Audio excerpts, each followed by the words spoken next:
Good afternoon, viewers. Today we will be discussing about the recent policy which is being launched by the UP government. That is the two-child policy that's been launched by the UP Chief Minister Yogi Adityanath to restrict the population burst in UP. So let's get down to the brass tacks without wasting further more time. Well, when one of the BJP star Hindutva crowd pullers, the saffron-clad Chief Minister of UP, Yogi Adityanath, announces a controversial drastic policy on family planning, many are bound to ask, what is he up to? Well, actually, there does not seem to be an urgent need for a new child policy. Many commentators have argued that the population growth is unstable. They point out that the number of babies born to Indian women is now close to the net replacement rate. UP, along with the other five laggards in the development indicators, Bihar, Madhya Pradesh, Rajasthan, Chhattisgarh, and Jharkhand, has not yet reached that stage. But in UP, the birth rate has been declining steadily.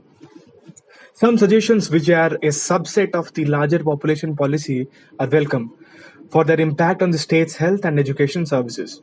For instance, there will be maternity centers in all primary health centers. These centers will distribute contraceptive pills and other means of contraception. Non-governmental organizations, that is NGOs, are to collaborate in this distribution.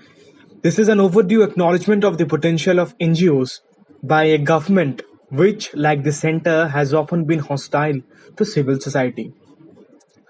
Another provision promised in this policy is the establishment of health clubs in schools to make children aware of the need to stabilize the population.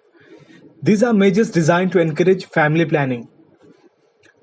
The measures designed to make parents afraid of having more than two children include some which would rob them of their legally guaranteed rights. Parents of large families in UP will be robbed of their right to contest in local elections. They will not be able to compete for government jobs, and large families will only be given 4 ration cards. And they will also not be able to avail any government subsidy. Well, there is the likelihood that taking these and other strict preventive measures will go wrong in the short term and have disastrous long-term consequences. And yes, the threat is real, the chances are quite high. Because of the preference for boys, it can lead to female foeticide and infanticide. This will further increase the imbalance between men and women in the population. Well, a thing to be noted is that in UP, the ratio is more unbalanced than the national average, at 908 women to 1000 men. There is also the possibility that the policy could be too successful, that the birth rate could fall too steeply, and that UP could lose the advantage of having a young population. The immediate aftermath of this policy could be vigilantism and heavy-handed police intrusion into people's private lives.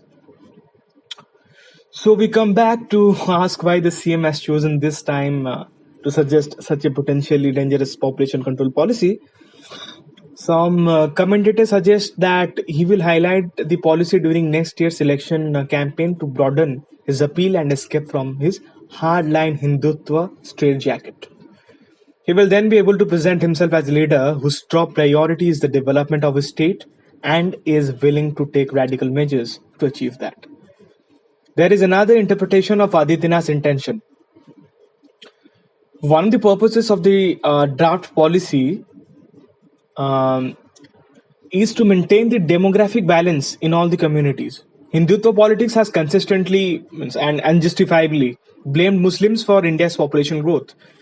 So, couldn't those votes to be a coded message that the CM will ensure that the Muslim population does not grow disproportionately? If that's the way the message is read, the policy will become a Hindu-Muslim issue in the election campaign.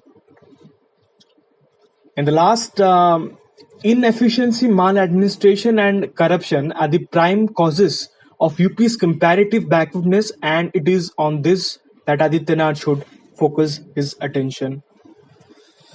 So, with this, we would like to end today's video.